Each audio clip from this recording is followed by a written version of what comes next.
Yo, this is Soul Drum 86 bringing you another video. Man, today I'm going to talk about a couple different things. Of course, all wrestling related. But I had this on my mind and I was like, you know what? Let me just get it out in video form because I love talking with you guys. And you guys are a lot like me and, we're some old school heads. I probably got some new school heads on here too. And everybody also the mixed, bag where you like it all. Anyways, man, I wanted to talk about the art of selling and the importance of storylines. And let's just get into it. So, these are things that I've mentioned in previous videos before. But I just wanted to tackle the subjects again and hopefully from a different standpoint. And hopefully, honestly, hopefully this video isn't too long. But again, every time I say that, they're usually about a half an hour. So let's try to keep that time limit down. But the importance of selling for me in wrestling has always been a very important thing because it helps you. One, it not only does it create the illusion that what they're going through is legit, but it helps you get behind certain wrestlers, right? Like baby faces throughout the history of wrestling, they've always gotten the crowd behind them because they were mostly losing the majority of their matches. You go back and you watch any baby face, right? Hogan, Ultimate Warrior, even Ricky the Dragon Steamboat. When you look at a lot of these baby faces in their matches, they're getting destroyed, right? They have little glimpses of like, okay, they're coming back, but then it's stifled again by the heel. Maybe they did something behind the referee's back.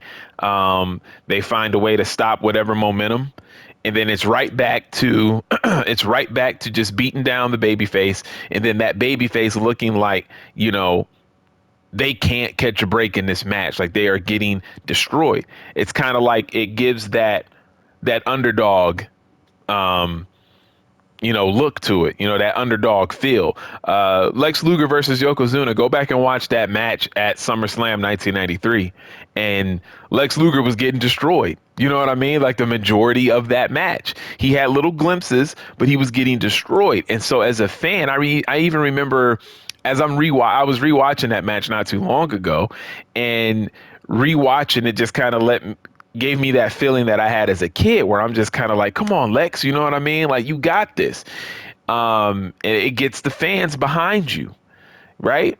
And too many times in wrestling now, we see it look more like a dance than an actual fight. And here's what I mean by wrestling looking like a dance.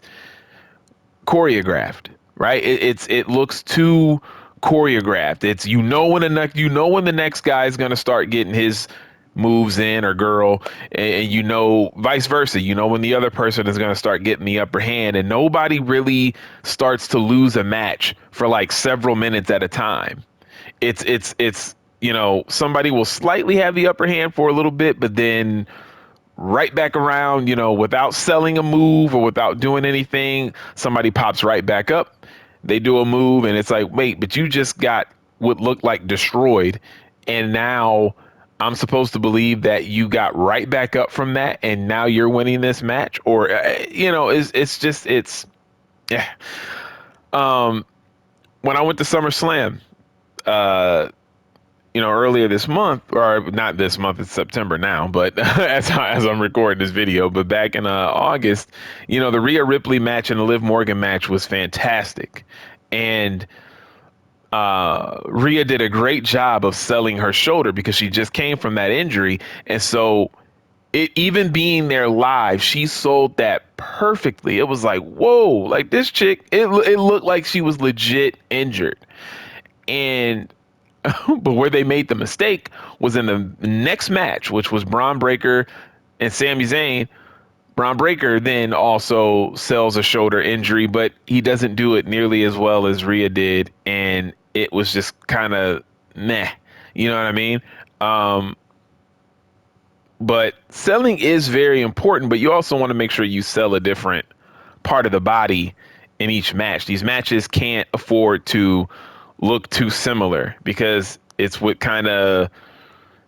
kind of contribute to fans being a little exhausted towards the end of the night, is because they're getting a constant rush of adrenaline, and there's no calm down period, right? There's no calm down moment.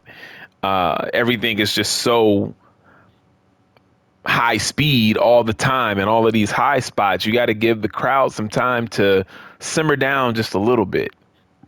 But yeah, selling is very important, man. I don't really have much on this topic because I've talked about it before. I believe I had a whole video dedicated to the art of selling and what it does. But yeah, just to reiterate, man, the art of selling is it helps. It's what helps the baby faces get over, right? Especially when they're already likable and they have like a charisma about them. You want to make the baby face should be taking a lot of punishment during the match, and to a point where they start to move a little slower. Say your back is hurt. That's the story that you're telling, is your back is hurt. Well, every body slam, every suplex, every spine buster, everything that's going to affect your back, you should take your time. You should be down on the mat. You should not be popping right back up. Right? You should not be popping right back up. But like in wrestling form, you will have that push at the end where you find that adrenaline. You still sell your injury, but you find that adrenaline, and you put together a string of moves. It might be the string of moves that gives you the victory. It might be the string of moves that gives the crowd hope and anticipation, and then maybe you still lose, but at least you grab the audience in the arena or at home. You have grabbed the audience. And that's what gets people behind baby faces. That has always worked historically. And what gets people to boo heels is heels being heelish, cheat, do things behind the referee's back. Don't wrestle your match straight up. Do not wrestle your match straight up. Use your the closed fist behind the referee's back. You know what I mean? Hold on to a submission hold just a little bit longer. Illegally use the ropes as leverage until that final count before you get disqualified. That's how you get people to dislike you, because it's like, okay, this guy or this girl, they're not even wrestling straight up. They're not even wrestling this match straight up. These things are and have been a part of wrestling for decades now, and I think these are the key fundamentals that should never go away, because it's what keeps people invested. This is why when I talked about wrestling before, when I said, look, almost everybody can wrestle nowadays. Everybody can pull off the fantastic moves. So that's not what I'm personally here for. How are you going to grab me in the match? Right? I mean, we can look at Rocky as an example. Look at the Rocky movies. You saw how Sylvester Stallone, Rocky's character, got destroyed all of those rounds. Like the match would start and things would be a little bit equal, but then it would be round after round after round after round of Rocky looking terrible. He would be more beat up than the guy that he was fighting. Every Rocky movie, he's got two big black eyes. He's bleeding from the mouth, just taking punches, eating them. He lands a couple punches, it's not like he's not completely useless in those rounds up until the last one. But Rocky is known for, that's the true underdog story. Rocky is known for having these fights where he is getting destroyed. Clubber Lang was taking it to him, man. Apollo Creed was taking it to him. I believe in the first Rocky, he even lost, but he had that glimpse of hope and he lasted all of those rounds and he started to come back, but he still lost. That's wrestling. When you think about it, that's wrestling. And that is what used to draw me in as a kid. It was seeing those Rocky Balboa type fights. How is this dude going to do this? And it would happen with some of the biggest, baddest wrestlers on the planet. Hogan was everybody's hero. Ultimate Warrior. People loved Ultimate Warrior. You see how big those guys were? And they both would have big matches where they would be getting destroyed. And that's why they would have that whole thing where they charge up. Hawk, he starts charging up. You hit him. It's not affecting him no more. And then he does that point and everybody, oh, shoot. And then punch, body slam, off the ropes, leg drop, 1, 2, 3. Ultimate Warrior, gorilla press slam off the rope. Like after after he's shaking the ropes and you're hitting him and he's shaking the ropes, you hit him, it's not affecting him. He's shaking the ropes, and this is after he didn't getting beat up and selling the whole match, and then he gets that burst of energy. Because wrestlers were larger than life before. They truly were like comic book kind of characters.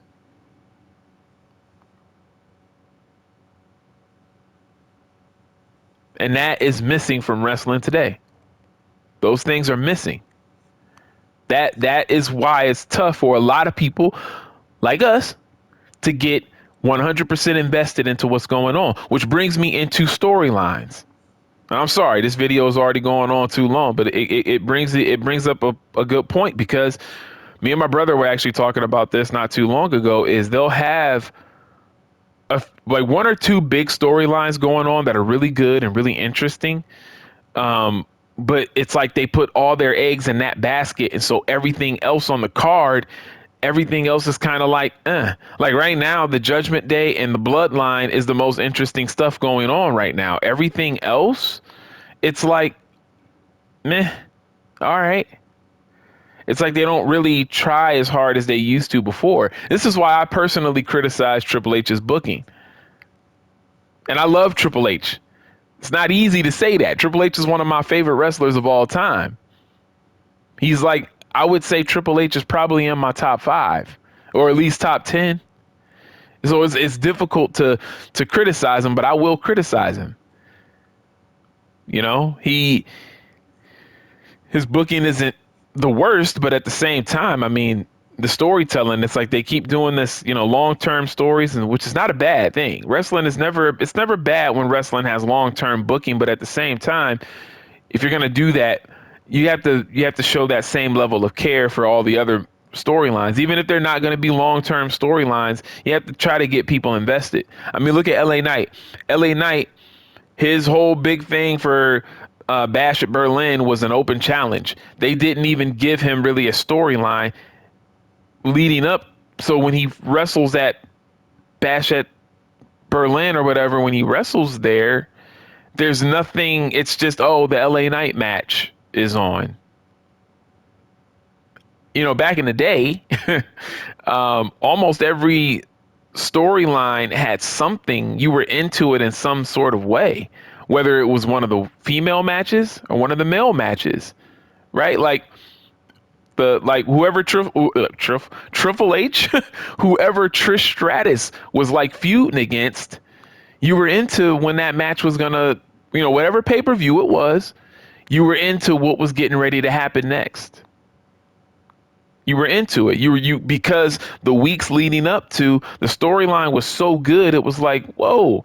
Remember at the D-Generation X in your house, where The Rock, Nation of Domination, and it was The Rock versus Stone Cold. That wasn't the main event match, but the lead up got you excited for that match. The match itself was dope because Stone Cold was taking it to the whole Nation of Domination. But that lead up, and that wasn't the main event match, but that lead up was like, yo, I'm ready for this. We watch wrestling nowadays. How many matches are on the card that we're just kind of like, oh, it's this match next? It's not so much of like, oh man, I can't wait for such and such to get payback because that was messed up what such and such did on Raw or SmackDown.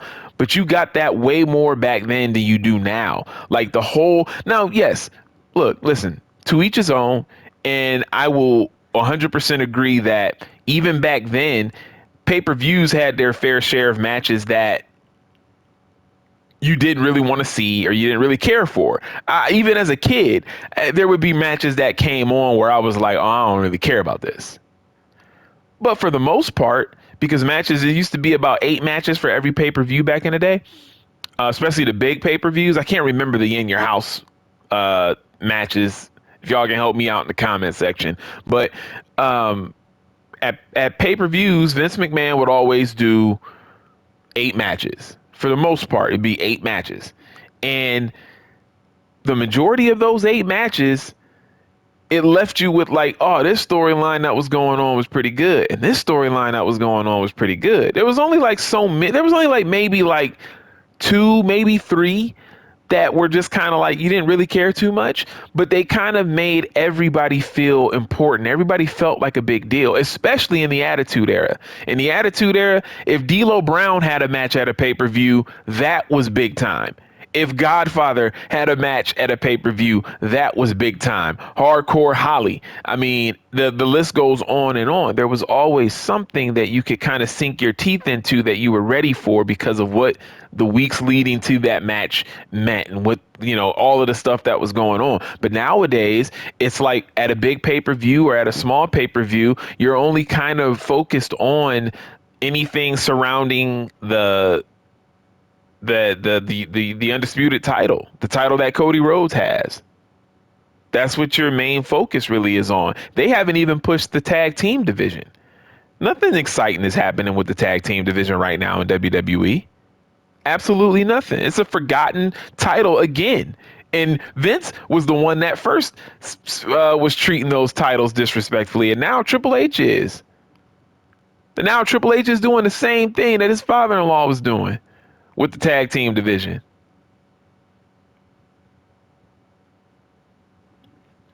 You have to have something to have the fans sink their teeth in. I want to be into this shit, man. That's why I just want to be into it again. I still watch, but I want to be emotionally invested in almost everything that's going on. Emotional investment is very important in wrestling, man. Make no mistake about that. It's not about the moves. It's not about how good somebody can make wrestling look in terms of like all of these high spots back to back to back to back to back. It's not about that. I need to be hooked emotionally. I need to know there's a reason. And now I am hooked emotionally in certain storylines, but that's like I said, it's like one or two storylines. Like I'm behind Rhea Ripley and Damian Priest now. I'm behind them because at SummerSlam, seeing Rhea's face when Dom turned on her, she's actually a really good actress because she had a look of pain on her face. And this is Rhea Ripley. Rhea Ripley is known for being a badass. But when Dom did what he did to her, she looked like she was about to cry. And then she started looking pissed. She went from like being sad to like being pissed. And the way that she did the acting with her face, it did volumes for me personally as a fan because now I'm behind her.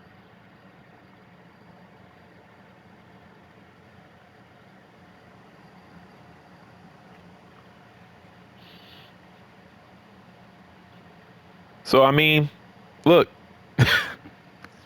it is what it is. But I just wanted to mention those things, man. How important storyline is and how important selling is, because both things are story driven. When you sell in a match, that's ring psychology. Selling is ring psychology. It's telling a story. You're telling a story. You'll get glimpses of it here and there in today's wrestling, but it's not common like it used to be. And this video turned out to be longer than I wanted. But that's pretty much all I got to say, man. Or else I'm just going to repeat myself over and over and over again. Let me know what you guys feel in the comment section. I'll know I'll come up with another topic to talk about. But yeah, I still got gameplay videos to upload, you guys. But truth be told, I have not been really playing 2K. I have been playing other games. And so yeah, but I do have a lot of gameplay that I pre-recorded. So that was one of the reasons why I did, because I knew that I was going to kind of hit a stalemate with 2K. Because like when I tell you guys I have not played this game in a while, it's been a while. But I have a gameplay that I'm going to continue to upload. It's gameplay that I've recorded a lot of. So yeah. Anyways, man, I hope you guys enjoyed the video, man. Let me know what you feel in the comment section, man. If I missed anything, which I probably did miss some things. I tried not to be all over the place with this whole thing, but you know, it is what it is. Thank you guys for tuning in. As always, it's your boy Soul Drum 86, and I'm out. Peace.